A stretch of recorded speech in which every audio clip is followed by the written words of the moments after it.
प्रियंका संभव और आपके लिए लेकर आती हूँ हर शाम को 4 बजे हेलो मनी 9 पर्सनल फाइनेंस, जिसमें हम अलग अलग पर्सनल फाइनेंस के एस्पेक्ट्स पर बात करते हैं। लेकिन आज हम एक प्रोसीजर के बारे में बात करना चाह रहे हैं, क्योंकि अगर आप म्यूचुअल फंड में निवेश करते हैं तो हो सकता है कि आपको अब उसका केवाईसी फिर से करवाना पड़े। केवाईसी आपका हो रखा होगा, लेकिन तब भी आपको नए सिरे से केवाईसी करवाना पड़ सकता है, क्योंकि सरकार ने जो ऑफिशियल वैलिड डॉक्यूमेंट्स हैं केवाईसी के, उसकी लिस्ट को अब बदल दिया। उसमें कुछ बदलाव वो लेकर आ गई हैं।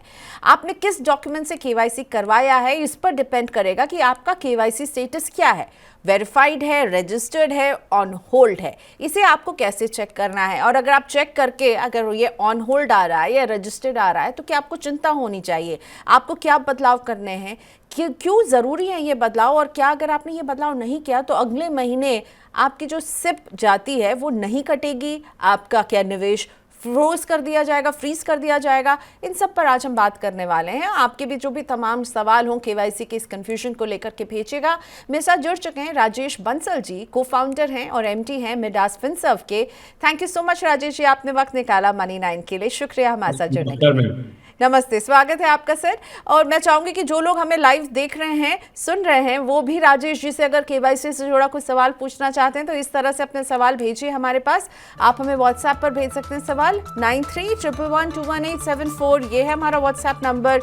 ईमेल करना चाहते हैं तो money9query@tv9.com पर आप हमें ईमेल कीजिए, या फिर सबसे आसान तरीका है यूट्यूब पर चैट बॉक्स पर जाकर के टॉप चैट, जहां पर आपको लिखा हुआ अपनी स्क्रीन में दिख रहा होगा, जहां आप अपने कमेंट पोस्ट करते हैं, वहां पर आप अपने सवाल भी भेज सकते हैं। म्यूचुअल फंड केवाईसी आपको करवानी है, नहीं करवानी है, क्यों जरूरी है, इन सब पर आज हम बात करने वाले हैं। तो राजेश बंसल जी, आपसे मेरा पहला सवाल तो यही होगा कि ये जो नियम बदले गए हैं, क्या है ये नियम, और इन्वेस्टर्स को दोबारा केवाईसी करवानी पड़ सकती है क्या? मैडम, ऐसा है, 1 अप्रैल 2024 से सरकार ने कंपलसरी किया है कि जो एड्रेस प्रूफ हम दे रहे हैं, उस एड्रेस को जो केवाईसी बनाने वाली एजेंसी है, जिनको हम केआरए एजेंसी बोलते हैं, वो अपने आप उस एड्रेस के प्रूफ के डॉक्यूमेंट को वेरीफाई कर सकें। वैसे तो सरकार ने हमें बहुत सारे एड्रेस प्रूफ के डॉक्यूमेंट अलाउ किए हैं, जैसे वोटर आईडी कार्ड, आधार कार्ड, पासपोर्ट की कॉपी, और ड्राइविंग लाइसेंस और job card issue bye NREGA etcetera. But in सब के अंदर से खाली अगर एड्रेस प्रूफ पे आपने आधार कार्ड को अगर यूज किया है तो वही ऑफिशियली वैलिड डॉक्यूमेंट माना जाएगा, क्योंकि उसके अंदर ही केआरए की एजेंसी इंडिविजुअली जाके वेरीफाई कर सकती है एड्रेस प्रूफ को। इसलिए तो 1 अप्रैल 2024 के बाद अगर आपका केवाईसी आधार कार्ड के थ्रू बना हुआ है तो वैलिडेटेड माना जाएगा। अदरवाइज आपका केवाईसी अगर किसी और एड्रेस प्रूफ के डॉक्यूमेंट के थ्रू बना हुआ है तो सिर्फ रजिस्टर्ड माना जाएगा। और अगर किसी और रीजन से प्रॉब्लम है, जैसे आपकी ईमेल वेरीफाई नहीं हो पाई या फोन नंबर नहीं दे पाया, तो केवाईसी ऑन होल्ड चला जाएगा। तो आज की डेट में 3 ही स्टेटस है केवाईसी के, या तो केवाईसी वैलिडेटेड है, या केवाईसी रजिस्टर्ड है, या केवाईसी ऑन होल्ड है। वैलिडेटेड तभी है जब आपने केवाईसी बनाते समय एड्रेस प्रूफ के रूप में आधार कार्ड दिया था, जिसको कि केआरए एजेंसी ने इंडिपेंडेंटली वेरीफाई कर लिया। अदरवाइज दूसरे एड्रेस प्रूफ के साथ स्टेटस आएगा केवाईसी रजिस्टर्ड। और अगर आपकी ईमेल आईडी या फोन नंबर पे वैलिडेशन नहीं हो रहा है, जिस पे लिंक जाने पे ओटीपी नहीं आ रहा है या मेल डिलीवर नहीं हो रही है, तो आपका केवाईसी ऑन होल्ड चला जाएगा, चाहे आपने आधार कार्ड दे रखा है या कोई और एड्रेस प्रूफ दे रखा है। ओके, सो आपका आधार बहुत ही की हो जाता है इस ऑफिशियल वैलिड डॉक्यूमेंट की लिस्ट में। आपके आधार से जुड़ा होना चाहिए, आपका ईमेल जो है वो वेरीफाइड हो, और आपका फ़ोन नंबर उसके साथ वेरीफाइड होना भी बहुत ज़रूरी है।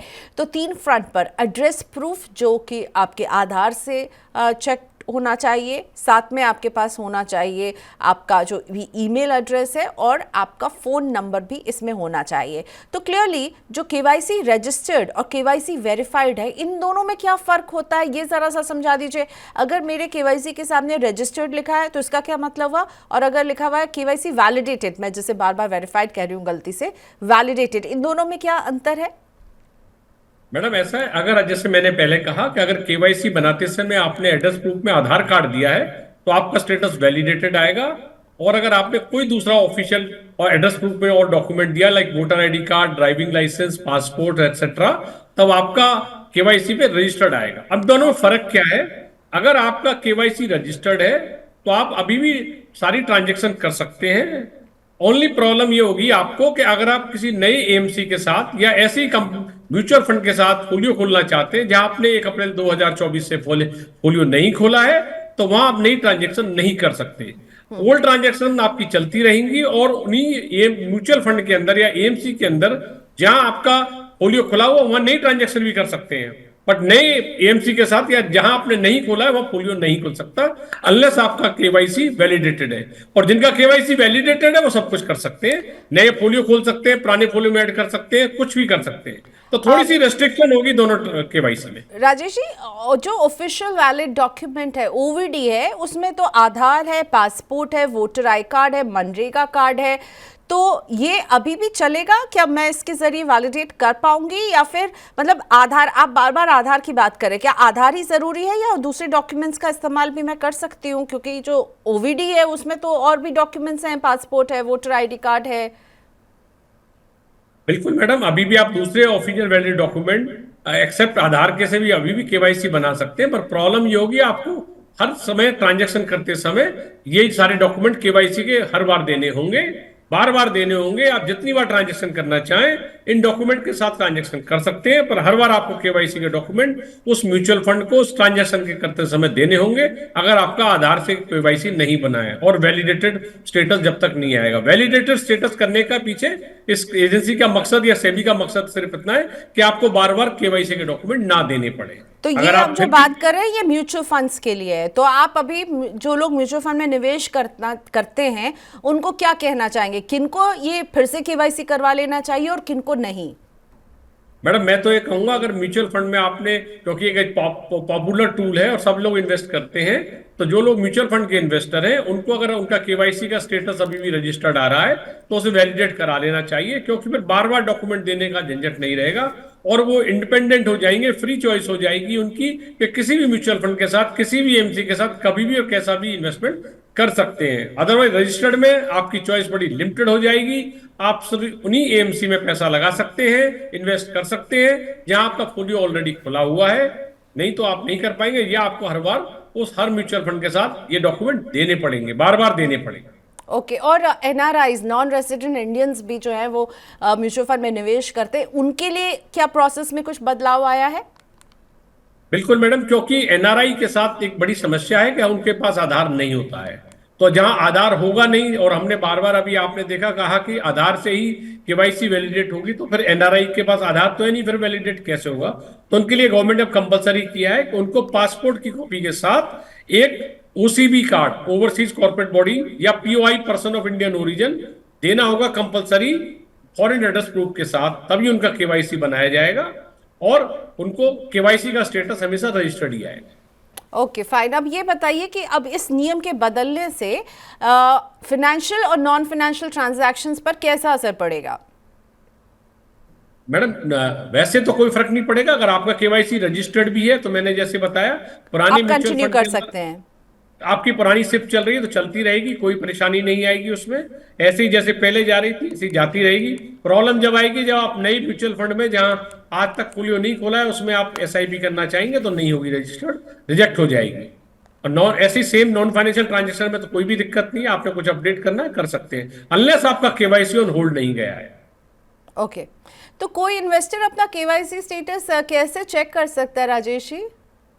देखो उसके मैडम दो तरीके हैं। अगर वो एक सीवीएल केआरए नाम की एक संस्था है, गूगल पे सीवीएल केआरए लिख के और उसमें केवाईसी इंक्वायरी में जाके अपना पैन नंबर डाल के वेरीफाई कर सकता है कि मेरा केवाईसी का करंट स्टेटस क्या है। उसमें लिखा आएगा कि 3 ही स्टेटस आते हैं केवाईसी के, और डिफरेंट जो केआरए की एजेंसी उनके सामने लिखा होगा, उससे ये भी पता चल जाता है कि कौन से एजेंसी के साथ उसका पहला केवाईसी बना हुआ है। जैसे एक एनडीएमएल है, एक सीबीएल है, एक कैम्स है, एक कार्वी है, एक डेटॉक्स है, ऐसे ही 5 केआरए की एजेंसी है। तो उनमें या तो केवाईसी ऑन होल्ड है, या केवाईसी वैलिडेटेड है, या केवाईसी रजिस्टर्ड है। तो वैलिडेटेड है तो बहुत बढ़िया है, फिर आपको कुछ करने की जरूरत ही नहीं है, अदरवाइज आपको एक्शन लेना होगा।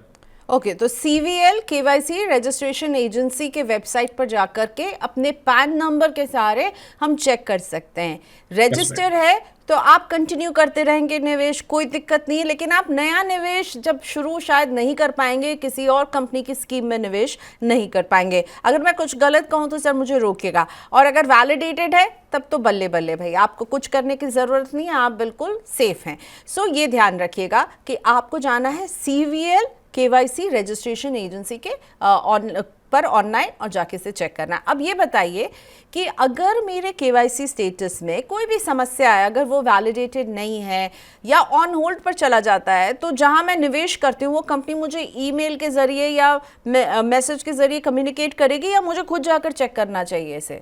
नहीं, एक्चुअली बहुत सारी म्यूचुअल फंड एजेंसी कंपनियां अपने आप ही अपने इन्वेस्टर्स को मेल लिख रही हैं, बता रही हैं कि उनका केवाईसी का स्टेटस ऑन होल्ड है या रजिस्टर्ड है, आपको एक्शन लेने की जरूरत है। ऑन होल्ड पे तो 100% लोगों के पास कम्युनिकेशन आ रहा है, मेल के थ्रू और फोन के थ्रू, मैसेज के थ्रू। पर जहाँ रजिस्टर्ड है वहाँ थोड़ा ये प्रॉब्लम कम है, क्योंकि उन्हें लग रहा है उनकी ट्रांजैक्शन तो हो ही रही है, तो इसलिए वो म्यूचुअल फंड कंपनी को कोई प्रॉब्लम नहीं है, उसकी ट्रांजैक्शन तो ऑलरेडी चल ही रही है। पर ऑन होल्ड पे अभी कम्युनिकेशन कंसिस्टेंटली जा रहा है इन्वेस्टर के पास और बताया जा रहा है कि अपने केवाईसी के स्टेटस को हटाइए। केवाईसी ऑन होल्ड जाने पे एक प्रॉब्लम और भी है मैम, आप रिडम्पशन भी नहीं कर पाएंगे। आपका अपना पैसा है, उसको आप ले भी नहीं पाएंगे जब तक केवाईसी ऑन होल्ड से हटके रजिस्टर्ड या वैलिडेटेड नहीं हो जाता है। ओके ओके, तो ये बिल्कुल आप लोग चेक कीजिए रजिस्टर्ड है या वैलिडेटेड है, क्योंकि अभी जो राजेश सर ने कहा ये चिंताजनक बात हो सकती है कि सिर्फ रुक जाए वो तो बात अलग है, अगर उन पैसों की आपको कहीं ज़रूरत पड़ जाए अचानक और अगर आपने इस पर एक्शन नहीं लिया हो और वो नहीं मिलेगा तो। लेकिन अगर रजिस्टर्ड है तब मैं पैसे रिडीम करना चाहूँ तब तो कोई इशू नहीं होगा ना? यस मैम, अगर रजिस्टर्ड है तो आप आराम से अपना पैसा निकाल सो सकते हैं, ऑन तब कोई होल्ड है दिक्कत नहीं है। जब आपको एकदम रेड अलर्ट हो जाना चाहिए कि भाई ऑन होल्ड क्यों हो गया और उसको आपको रीडू करवाना चाहिए, राइट? वो ऑन होल्ड होने के जैसे मैंने पहले ही बताया मैम, कई रीजन हो सकते हैं। मान लो उस केआरए एजेंसी ने आपको ईमेल भेजी है और आपकी ईमेल डिलीवर नहीं हुई, मान लो गलत ईमेल आईडी कैप्चर्ड होगी। कई बार ऐसा होता है, टाइपो एरर भी होती है, आपने केवाईसी में करेक्ट ईमेल आईडी लिखी थी पर कैप्चर करते, डाटा कैप्चर करते समय गलत ईमेल आईडी कैप्चर होगी, डॉट नहीं लगा, अंडरस्कोर नहीं लगा, जी का यू पढ़ लिया गया, लाइक स्मॉल स्मॉल मिस्टेक्स होती हैं। तो उस समय हम तो ये सोचे बैठे कि हमारी ईमेल आईडी तो करेक्ट कैप्चर्ड है, पर वहां डाटा में गलत कैप्चर्ड है और इसकी ईमेल आपको आ नहीं रही है, और ईमेल नहीं आएगी तो आपका टू वे ऑथेंटिकेशन में से वन वे ऑथेंटिकेशन फेल हो गया, चाहे आपका मोबाइल नंबर सही कैप्चर हो तो अभी आपका केवाईसी ऑन होल्ड चला जाएगा। तो जब भी ओके केवाईसी ऑन होल्ड है तो आपको तुरंत एक्शन लेना है। इसका मतलब ईमेल वेरिफिकेशन नहीं हो रही है या फोन का वेरिफिकेशन नहीं हो रहा है। दोनों को सही करने के बाद फिर हमारा स्टेटस एक आएगा, या तो रजिस्टर्ड आएगा या वैलिडेटेड आएगा। रजिस्टर्ड आएगा तो फिर हम आधार देके उसे वैलिडेट करा सकते हैं। ठीक है। पर राजेश जी ये बताइए इसे करने की क्या ज़रूरत पड़ी थी जब केवाईसी हो रखा है, इतने सालों से लोग निवेश कर रहे हैं, और हम केवल ये, मैं एज ए रिटेल इन्वेस्टर नहीं बोल रही हूँ, कई मार्केट के जाने माने चेहरे भी सामने आए और उन्होंने भी ये सवाल उठाया। ईडलवाइज म्यूचुअल फंड की जो फाउंडर सीईओ है राधिका गुप्ता, उन्होंने कहा कि भाई केवाईसी की समस्या को तुरंत ठीक करने की ज़रूरत है। आधार है हमारे पास, बेहतरीन डिजिटल पब्लिक इंफ्रास्ट्रक्चर है, फिर भी हम अभी तक केवाईसी में अटके हैं। नीलेश शाह कहते हैं कि वो 3 दशक से बाजार में हैं, सब कुछ किया है, बायोमेट्रिक वेरिफिकेशन, केवाईसी, कितने फॉर्म भरे हैं, लेकिन फिर भी अब बोला जा रहा है कि ये आपको फिर से शायद करना पड़ सकता है। तो आपको क्या लग रहा है? आप भी लगातार, जब मैं आपसे बात कर रही थी, आपके ऑफिस की घंटी जो है वो रुक नहीं रही है, सब केवाईसी के बारे में पूछ रहे हैं, फिर से करने की क्या जरूरत है और केवाईसी पर अभी तक एक सहमति क्यों नहीं हो पाई है? मैम, आपने बड़ा डीप क्वेश्चन पूछा है। इसमें रेगुलेटर को बहुत सारे एंगल से चीजें चेक करनी पड़ती हैं। जैसे लॉ में कहा जाता है कि चाहे 99 अपराधी निकल जाए पर एक निरपराधी आदमी नहीं फंसना चाहिए। उसी तरह से जब रेगुलेटर कुछ चीज बनाता है तो उसके पीछे कुछ कैलकुलेशंस होती है, लॉजिक्स होते हैं। मैं मानता हूं कि इससे हम सबको बहुत परेशानी हो रही है। केवाईसी का सिस्टम बहुत पुराना है और काफी सालों से हम इसे कई बार मॉडिफिकेशन कर चुके हैं, पर क्योंकि जैसे मैंने पहले कहा कि ऑफिशियली वैलिड डॉक्यूमेंट, जैसे हम ओवीडी भी कह सकते हैं, उसमें कई सारे एड्रेस प्रूफ के लिए डॉक्यूमेंट सरकार ने ओके किए हुए हैं। जैसे पासपोर्ट है, ड्राइविंग लाइसेंस है, आधार कार्ड है, वोटर आईडी कार्ड है, नरेगा लाइसेंस है, लाइक दैट। और उन सब में प्रॉब्लम क्या है, जब केआरए एजेंसी उसको इंडिविजुअल इंडिपेंडेंटली वेरीफाई करना चाहती है तो पासपोर्ट के डाटा में नहीं जा सकती वो, कि या वोटर आईडी कार्ड के डाटा में नहीं जा सकती, और आधार कार्ड में वो जा सकती है, इसलिए वेरीफाई कराती है। तो फाइनली सरकार ने इसलिए आधार को एक ओवीडी माना है, जिसके थ्रू की हुई केवाईसी वैलिडेटेड कहलाई, क्योंकि वहां केआरए जो एजेंसी है इंडिपेंडेंटली उसे वेरीफाई कर सकती है, वैलिडेट कर सकती है, ओके इसलिए सो आधार को कंपलसरी किया गया है। ओके लेकिन सर ये बताइए, जब हम इन्वेस्टमेंट करते हैं ना, जब तब तो कंपनियां हों सब बड़ा केवाईसी इतनी फटाफट कर देती हैं, ये डॉक्यूमेंट्स दे दीजिए हो जाएगा, केवाईसी तुरंत हो जाएगा, और उसके बाद एक ऐसी समस्या आके खड़ी हो जाती है। तो आप क्या कहेंगे एज एन इन्वेस्टर, आप लोगों को क्या सलाह देते हैं जब आप कोई निवेश करते हैं? और मैं अभी तो खैर म्यूचुअल फंड की बात है, आगे जाकर मुझे लगता है ये और भी जगह हम ऐसा होते हुए देखेंगे, तो आप उन्हें क्या कहना चाहेंगे? और कहीं ना कहीं कंपनियां जो निवेश करवाती हैं, जब उनको ग्राहक चाहिए निवेश करने के लिए, तब तो केवाईसी बड़ा फटाफट हो जाता है। आप देखिए ये एक नया झमेला खड़ा हो गया, अब जाके मुझे चेक करना है मैं रजिस्टर्ड हूँ नहीं हूँ, कहीं ऑन होल्ड में ना चला जाए। तो मेरे लिए तो एज एन इन्वेस्टर एक टेंशन का काम हो ही गया है।